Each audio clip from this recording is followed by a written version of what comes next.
వైమానిక దాడుల్లో ఇరాన్ కొత్త సుప్రీం లీడర్ కుటుంబం చిన్నాభిన్నమైందా? ఒకే ఒక్క దాడిలో 8 మంది కుటుంబ సభ్యులు ఒక్కసారిగా బలయ్యారా? ముస్తఫా ఖమేనీ జీవితంలో జరిగిన ఆ పెను విషాదం ఏంటి? ప్రత్యర్థుల దాడిలో ఎవరెవరు చనిపోయారు? డీటెయిల్ గా తెలుసుకోవాలి అంటే ఈ వీడియో ఎండ్ వరకు చూడండి.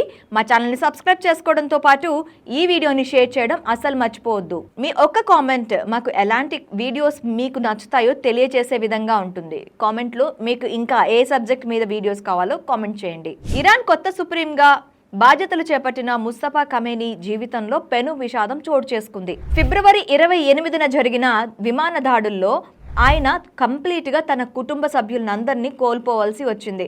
ముఖ్యంగా ఆయన తండ్రి అలీ ఖమేనీ అలాగే తల్లి మున్సెరే కుజెస్తా ప్రాణాలు కోల్పోయారు. అంతేకాదు తర్వాతి దాడుల్లో ఆయన భార్య జహ్రా హద్దద్ అడల్ కుమారుడు కూడా మరణించారు.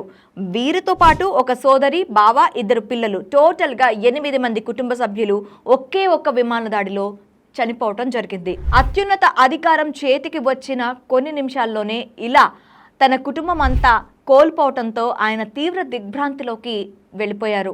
ప్రస్తుతం ఇరాన్లో చోటు చేసుకున్న ఈ పరిణామాలు ప్రపంచంలోని ఎలాంటి పరిస్థితులకు దారితీస్తాయో వేచి చూడాల్సిందే.